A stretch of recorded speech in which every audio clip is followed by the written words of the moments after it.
Iglesia Estrella de Belén, una iglesia que te guiará hacia un encuentro con el Salvador, presenta. Dice, y vosotros, padres, no provoquéis a ira a vuestros hijos, sino criadlos en disciplina y amonestación del Señor. Este versículo, como usted lo acaba de ver, se divide en dos partes. El no provocar a ira a nuestros hijos, parte negativa, y criarlos en disciplina y amonestación, la parte positiva. Entonces, en dos partes vamos a estar viendo este tema. La semana pasada estuvimos nosotros viendo en los versículos del 1 al 3 cuál era el deber de los hijos, de obedecer y de respetar la autoridad de los padres. Ahora, en el versículo 4, Pablo se dirige a los padres y los instruye en cuanto al ejercicio de la autoridad para cada uno de sus hijos. Y la identidad de paternidad en los días del apóstol Pablo, hermano, realmente era sorprendente. Era sorprendente la idea que se tenía de la paternidad en la época del apóstol Pablo. Los padres tenían una autoridad casi total sobre la vida de sus hijos, y la ley romana llamaba patria potestad, y esa patria potestad daba a los padres un poder prácticamente absoluto contra los hijos. El padre romano tenía el poder absoluto de toda su familia. Podía vender, si él quería, a sus hijos como esclavos, hacerlos trabajar en sus campos hasta en cadenas si él quería. Podía disponer de la ley romana a su antojo porque estaba en sus manos. El padre romano podía castigar como le pareciera, hasta el extremo, hasta infringir, si él quería, la muerte de sus hijos. Así que un padre romano podía quitarle la vida a su hijo y nadie, absolutamente nadie, podía llamarle a cuentas. Era un derecho que él tenía, su patria potestad. Era costumbre en aquellos días colocar el recién nacido a los pies del padre. Si el padre lo recogía, entonces el niño, el bebé, era recibido en el seno del hogar. Pero si el padre lo miraba y le daba media vuelta y se iba, entonces era literalmente botado ese niño del hogar. Y muchos de ellos morían abandonados en la calle, en la intemperie. Otros eran tomados y llevados al foro, donde la gente venía de noche y recogía solamente a los varones para después venderlos como esclavos. Y a las niñas, muchas de ellas eran tomadas para luego ponerlas a que se prostituyeran tan pronto como ellas crecieran, cuando ellas se desarrollaran. Esta era la vida de los niños en aquel tiempo. Hermano, la vida de un niño en los días del apóstol Pablo no tenía valor alguno. Mire lo que dice Séneca, el gran filósofo de aquellos días. Decía Séneca: degollábanos a los bueyes indómitos, estrangulábanos a un perro rabioso, clavábamos un cuchillo en las vacas enfermas, y a los niños que nacen débiles o deformados los ahogábamos. Ese era el futuro de un niño. Esa era la condición de los niños antes de la venida de Cristo. Esa era la condición de los niños antes de que el evangelio penetrara. Ahora, hermano, esto no significa que ningún padre amara a sus hijos. Lo que estamos diciendo simplemente es que los niños no tenían mucho valor en la época del apóstol Pablo. Y la ley romana daba a los padres poder para hacer con ellos lo que ellos quisieran. El balance que las escrituras presentan en este texto, hermano, que vamos a estudiar en esta mañana, es algo sorprendente, sencillamente revolucionario para la época del apóstol Pablo, para la época en la que fue escrito. Es totalmente revolucionario. Muchos de los jóvenes y niños que hoy, 14 de septiembre de 2025, niegan el Evangelio, muchos de los jóvenes y niños que han endurecido sus corazones a Cristo, ellos no tienen ni la menor idea de los beneficios indirectos que ellos han cosechado hoy en día, gracias al Evangelio, gracias a Cristo, gracias a este Salvador que ellos rechazan. No tienen ni la más mínima idea de los beneficios que el Evangelio ha traído a sus vidas. Tanto jóvenes como niños hoy en día, hermano, probablemente nunca hubieran nacido. Quizás ni siquiera hubieran llegado a crecer de no haber sido por la influencia del Evangelio, por la influencia de Cristo, por medio de su palabra. Quizás no hubiera nacido si no hubiera sido por el Evangelio de Cristo. De hecho, hermano, a medida que la sociedad, y más que nada la occidental, se ha alejado del Evangelio cada vez más, usted se ha dado cuenta que la vida humana ha estado perdiendo valor. Entre más se aleja la sociedad occidental del Evangelio de Cristo, entre más se aleja, la humanidad ha estado perdiendo valor. En una fuente consultada, la cantidad de abortos que se practican cada año solo en los Estados Unidos, y la tomo de referencia como potencia mundial, es vergonzosa y alarmante. Millones de niños son asesinados porque el aborto es un asesinato, a menos que sea un aborto causado naturalmente, como suele suceder. Mis amados, a veces el cuerpo rechaza el bebé, pero el aborto practicado es un asesinato. Y cada año millones de niños son asesinados antes de nacer. Y por lo menos en muchos estados de los Estados Unidos, amparados por la ley. Amados hermanos, esta no es la voluntad de Dios, no es el punto de vista de Dios. La Biblia no confiere a ningún ser humano tal poder sobre la vida de otro ser humano.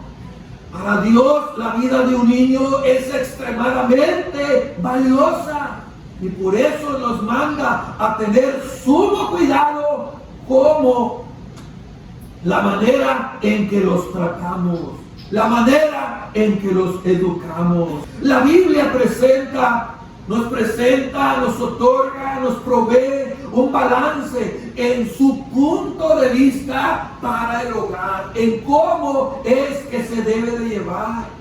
Los hijos deben de obedecer y honrar a sus padres, porque la autoridad de ellos les fue conferida por Dios, como lo vimos la semana pasada. Pero al mismo tiempo, los padres deben de ejercer su autoridad de una manera adecuada, para no abusar de ella, no maltratarlos, no golpearlos. Debemos usarla de una manera adecuada para no abusar y tampoco para no ser indulgentes, que el niño haga lo que quiera. Ambos extremos, hermanos, son fatales, en el abuso físico y en el descuido también de esa autoridad. Son fatales para el sano desarrollo de los hijos. ¿Cuáles son los factores principales, hermano, que se necesitan para prevenir la delincuencia juvenil? De acuerdo a unos expertos de Harvard, existen 4 factores. En primer lugar, la disciplina del padre debe de ser firme, justa y consistente. Debe de ser firme. En segundo lugar, siempre tiene que tener la supervisión de la madre. Siempre mamá tiene que estar ahí. Ella debe saber dónde están sus hijos. Ella tiene que saber qué están haciendo. Ella tiene que saber con quién está. Y porque ella pasa la mayor tiempo posible con ellos. Es importante eso. Es importante. En tercer lugar, el cariño de ambos padres, el amor de los padres. En cuarto lugar, la relación de familia. La familia tiene que pasar tiempo juntos, según los expertos. Ahora, lo interesante aquí, hermano, lo interesante es que esto que los expertos dicen, Pablo ya lo había dicho hace más de 2000 años. Ya lo había dicho hace más de 2000 años. Si queremos educar a nuestros hijos con sabiduría, debemos ir ¿a dónde, hermano? ¿A dónde? Al manual divino y amparados en el poder de la gracia de Dios. Hacer ahí lo que Dios nos dice que hagamos. De lo contrario, ¿qué va a pasar? Nos van a esperar muchas amarguras como padres y a nuestros hijos una vida desdichada. Miren lo que dice la Biblia. Miren lo que dice, hermano. Proverbios 10:1. El hijo sabio, ¿qué hace? Alegra al padre. Pero el hijo necio, ¿qué es, hermano? ¿Y cuántas madres tristes hay hoy en día? ¿Cuántas madres tristes hay? A causa del hijo. Proverbios 15:5. El necio menosprecia el consejo de su padre. Ya no seas anticuadro. Mas el que guarda la corrección vendrá a ser prudente. Proverbios 17:25. El hijo necio, ¿qué es, hermano? Pesadumbre de su padre, amargura a la que lo dio a luz. Proverbios 19:13 dice, dolor es para el padre el hijo necio. Imagínense. Proverbios 29:15 dice, la vara y la corrección dan sabiduría, mas el muchacho consentido avergonzará a su madre. Y me ha tocado ver, hermano, como hijos berrinchudos avergüenzan a la madre delante de las personas. Pero es culpa de los padres. Proverbios 19:17, corrige a tu hijo y te dará descanso y dará alegría a tu alma. ¿Se da cuenta? Es algo que tú debes hacer como padre para que tus hijos sean sabios. La labor de nosotros, hermano, como padre juega un papel fundamental. Los hijos no nacen sabios, no nacen. La Biblia dice que ellos vienen, que la necedad del muchacho está ligada al corazón. Y si nosotros no nos ocupamos de aplacar o de corregir esa necesidad usando los principios bíblicos de las Escrituras, hermano, ese niño llegará a ser un adulto que causará dolores de cabeza, un adulto necio, y tu vida y la suya vendrán a ser totalmente desdichadas.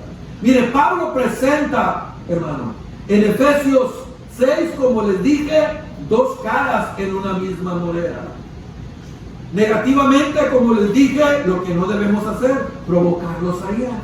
Positivamente, lo que debemos hacer es criarlos en amonestación. Así que veamos el punto negativo. Y vosotros, padres, no provoquéis a ira a vuestros hijos, sino criarlos en disciplina y amonestación en el Señor.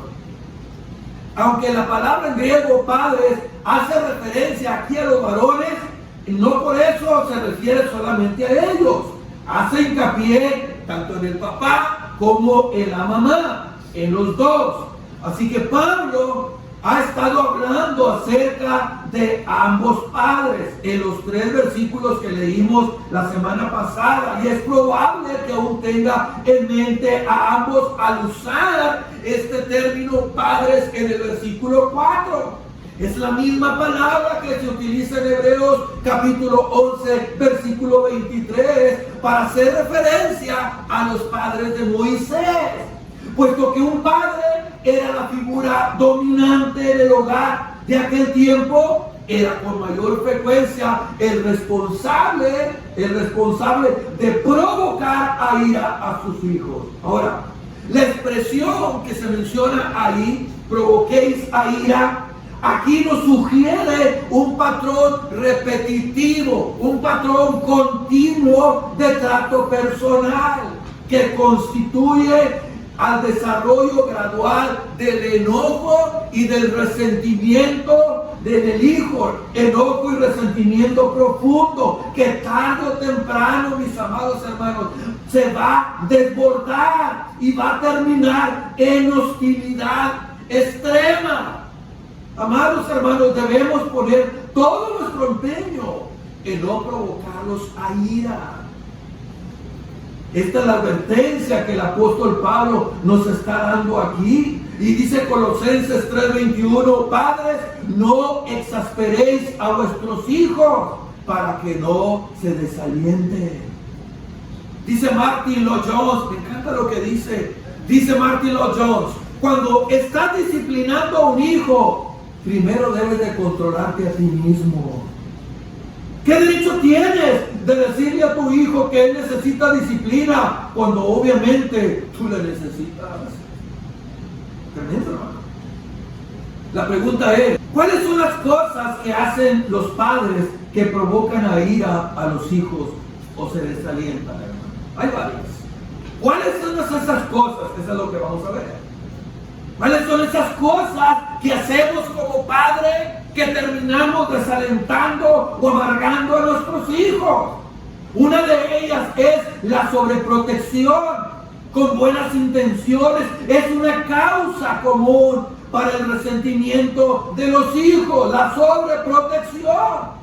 Los padres que asfixian a sus hijos, que son tóxicos, que restringen de manera exagerada lo que hace y a dónde van, que nunca les dan la confianza necesaria para hacer las cosas por su propia cuenta y de manera continua ponen en duda su capacidad de juicio. Lo único que logran es levantar una barrera, iglesia, inmensa entre ellos y sus hijos. Casi siempre argumentando de estar construyendo una relación más estrecha. No, hermano. Los hijos, sí es cierto, necesitan ser guiados con cuidado y aceptar ciertas restricciones. Pero tenemos que entender que ellos también son como nosotros, seres humanos e individuales por derecho propio, y deben aprender a tomar decisiones por su cuenta, en la medida de sus capacidades, determinadas a su vez por la edad y por la madurez que demuestren cada uno. Sus voluntades pueden ser guiadas y orientadas, pero no deben de ser controladas, ser tóxicos. Otra de las causas comunes de provocar los hijos a ira es el favoritismo. Desgraciadamente es un error muy común. ¿No he escuchado la frase, deberías aprender a tu hermano, o deberías de ser como tu hermano? Ahí está el favoritismo. Es un daño terrible, hermano. Isaac favoreció a Esaú por encima de Jacob, y Rebeca hizo lo mismo, favoreciendo a Jacob por encima de Esaú. Ese doble favoritismo conflictivo no solo ocasionó grandes problemas en la familia inmediata, hermano, sino que continuó teniendo repercusiones en los conflictos que se dieron más adelante entre los descendientes de Jacob y Esaú. El hecho de que los padres comparen a sus hijos unos con otros y sobre todo, hermano, en presencia de ellos, puede ser devastador, hermano, para el hijo menos favorecido y con menos talento.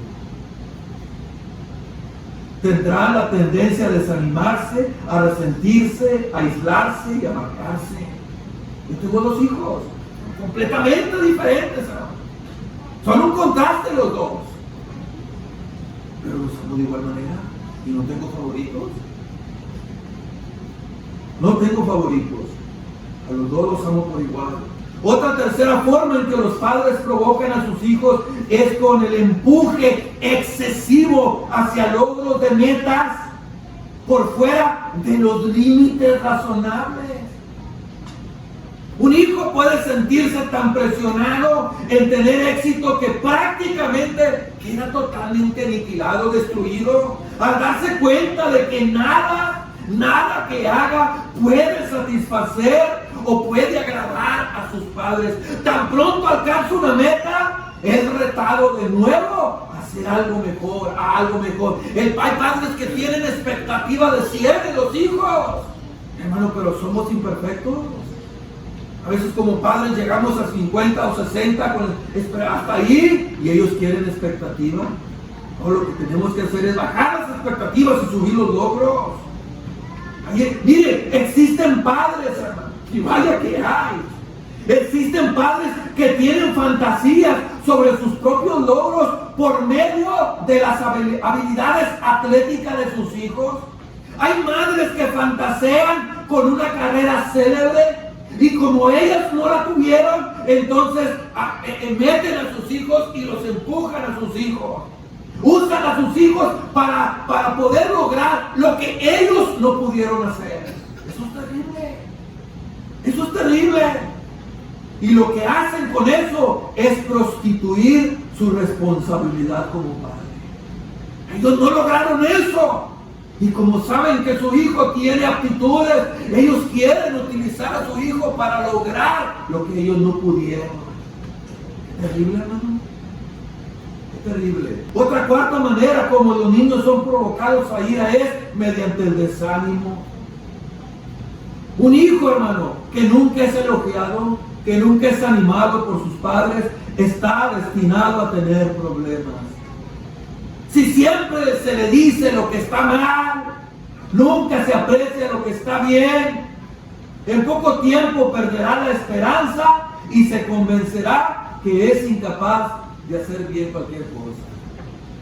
En cierta ocasión mi hijo Ángel pidió una cosa, no recuerdo con exactitud que pidió por Mercado Libre. Y todos le decían, no hombre, mi hijo, ¿qué hiciste? Cometiste este error, ¿para qué comprabas eso? Te va a pasar esto, te va a pasar... Y algo que luego ya dijo, uy, no hombre, pues con todas tantas palabras de desánimo, nunca me dicen que hago nada bueno. Y me dejó pensando, hermano, no crea. No, ya le expliqué, después le expliqué, es que diciéndole que tienes que tener sabiduría en lo que vas a adquirir. Pero muchas veces nuestras palabras tienden a eso, a desanimarnos y no a explicarlo o enseñarles. Si siempre estamos viendo el lado negativo, pues los vamos a desinflar, los vamos a desanimar. En ese punto ya no les quedan razones ni siquiera para intentarlo. Los padres siempre pueden hallar alguna cosa en el hijo en verdad que hacen bien y manifestarlo con aprecio. Bien, hijo, bien. Dices todo lo mejor, sacaste esto bien. Un hijo necesita, hermano, tanto aprobación y ánimo en las cosas buenas, como también necesitan corrección en las cosas que no lo son. Lo necesita. Una quinta manera, cómo ocurre la provocación de los hijos, es cuando los padres no se sacrifican por ellos y les hacen sentir que no son deseados. En cierta ocasión un hijo le dice a su mamá, ¿por qué te casaste conmigo? Por tu culpa. Yo creo que no necesitamos más explicación, ¿verdad? Que son deseados, hermano. Los hijos a quienes se les hace sentir que son intrusos, que siempre están impidiendo el paso, que interfieren con los planes y la felicidad de los padres, no pueden evitar volverse resentidos, porque piensan que son unos intrusos. Qué terrible, hermano. Una sexta forma de provocar viene cuando, como resultado de no dejar que los niños crezcan a un ritmo normal, el regañarlos de forma innecesaria por actuar de manera infantil, el reírse por ser infantiles, a pesar de que ello es perfecto, normal e inofensivo, no contribuye a su madurez, sino a impedir la superación de sus actitudes infantiles. A veces que los niños, hermanos, sí están risa y risa, el ángel le pega la risotada, ya, cálmate, aproxímate, y a veces uno se molesta, pero es la edad, hermano. Tenemos que entender que es la edad de ellos. No podemos esperar que un niño de 10 años actúe como uno de 20. Es imposible, no se puede. Una sexta forma de provocar viene como resultado de no dejar a los niños que crezcan a un ritmo normal, regañarlos. Una séptima forma de criar a los hijos consiste en utilizar el amor como una herramienta de premio o castigo, dándolo cuando el hijo se comporta bien y negándolo cuando no. Esto es muy peligroso. ¿Sí se lo conoce todo eso? Con frecuencia esta práctica es inconsciente, pero el hijo o la hija pueden percibirlo. Cuando un padre o una madre se interesa menos en él que cuando es obediente, que cuando se comporta. Mira, pero esa no es la manera como Dios ama, porque después ellos van a pensar que la gracia de Dios es así: si me porto bien, Dios me bendice; si me porto mal, no. Así que la salvación es 50% para mí y 50% de Dios. No es así. No es así. Esa no es la manera como Dios ama, y no es la manera como Él ha dispuesto que los seres humanos amen. Dios disciplina a sus hijos con el mismo amor que los bendice. Con el mismo amor que los bendice, con ese mismo amor los disciplina. Porque el Señor al que ama, disciplina y azota a todo aquel que le recibe por hijo. Debido a que resulta tan fácil castigar, motivado por el enojo y el resentimiento, los padres deberían fijarse con mucho cuidado, fijarnos con mucho cuidado en asegurarnos de que nuestros hijos sepan también que al momento de administrar la disciplina, también sepan que los amamos.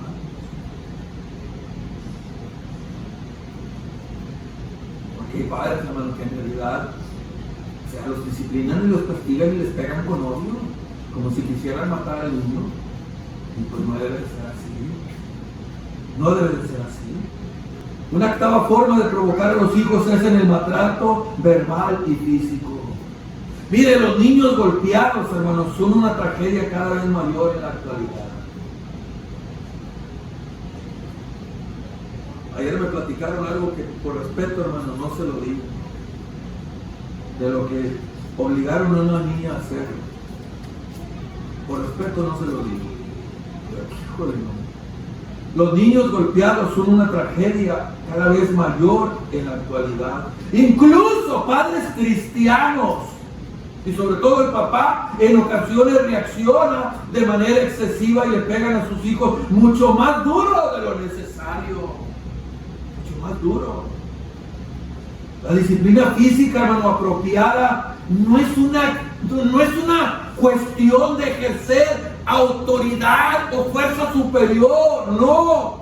Es cuestión de corregir con amor, de una manera razonable. Te estoy corrigiendo por esto. Te hablé 3 veces y no entendiste. Ahora te voy a corregir.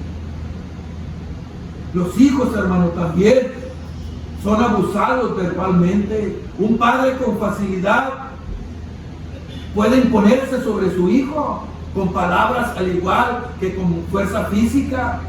Cada vez que se hunde al hijo con argumentos superiores, con burlas, sarcasmos, se puede infligir daño enorme y provocarlo a ira o resentimiento. Mira, hermano, es sorprendente que algunas veces decimos cosas a nuestros hijos que nunca se nos ocurriría decirle a otra persona. Nunca se nos ocurriría decirle. ¿Y sabe por qué? Por no arruinar nuestra reputación. Por no arruinarla. Qué tremendo, hermano. Por eso dice Pablo, no provoquéis a ira a vuestros hijos. Ese es el mandato que nosotros debemos evitar, para no provocarlos a ira. En segundo lugar, veamos el mandato positivo de los padres con respecto a los hijos. Y vosotros, padres, no provoquéis a ira a vuestros hijos. ¿Qué debemos hacer? Criarlos en dos cosas, en amonestación, en disciplina, perdón, y amonestación del Señor. Del Señor. Así que la palabra aquí, disciplina, se deriva de la palabra pais, y que se refiere a la instrucción sistemática de los hijos. Instrucción sistemática incluye la idea de corregir por faltas que ellos han cometido, como puede verse en el contenido del proverbio que dice: el que detiene el castigo aborrece a su hijo aborrece, mas el que lo ama desde temprano lo corrige. Desde temprano lo corrige. Hermano, la disciplina tiene que ver con la instrucción general de los hijos, que también incluye el castigo cuando es necesario. Disciplina es cuando los niños adquieren un hábito, por ejemplo, de tender su cama, de poner su calzado en su lugar, de poner la ropa sucia donde va. Eso es una disciplina. Levantarse a cierta hora, estar en la mesa cuando se sirve la comida al tiempo que se les habla. Eso es una disciplina. Y el castigo es parte de eso. Me encanta lo que dice Susana Wesley. Susana Wesley, la madre de Juan Carlos Wesley, crió a 16 hijos. Yo tengo dos. ¿Dos tiene usted? 16 hijos. Wow. Y se expresó con las siguientes palabras acerca de la crianza de los hijos. Dijo Susana Wesley: el padre que se esfuerza en someter la voluntad egoísta de su hijo, labora al lado de Dios en la renovación y salvación de su alma. El padre que le trata con indulgencia hace el trabajo del diablo. Es decir, cuando tú nunca lo corriges, no lo disciplinas, no lo instruyes, lo que estás haciendo es la labor del diablo. Convierte la religión en algo impracticable y la salvación en algo inalcanzable, haciendo todo lo que pueda hacer para condenar a su hijo en alma y cuerpo para siempre. Tremendo. Así que el propósito de la disciplina paterna es ayudar en el crecimiento de los hijos, no herir ni desanimarlos.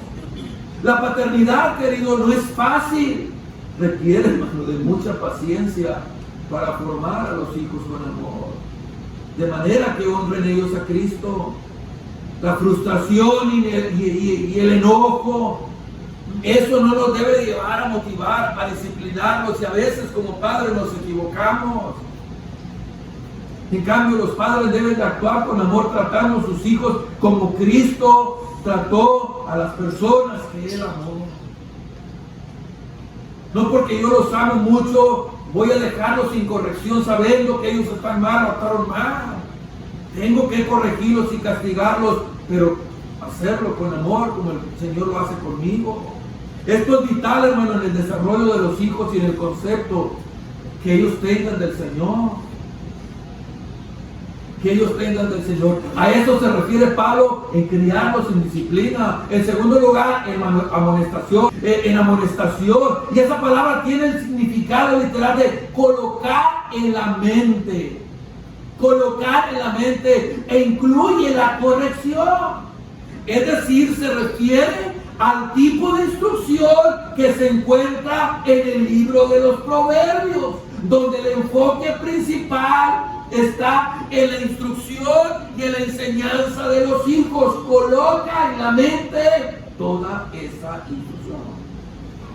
Es por ello que la clave para una disciplina y amonestación justa y correcta de los hijos consiste en que sean del Señor. Todas las cosas, hermano, que los padres hacen por sus hijos deben provenir del Señor, conforme a la enseñanza de su palabra, contando con la guía y el poder de su Espíritu Santo, en el nombre de Cristo y para su gloria y para su honra.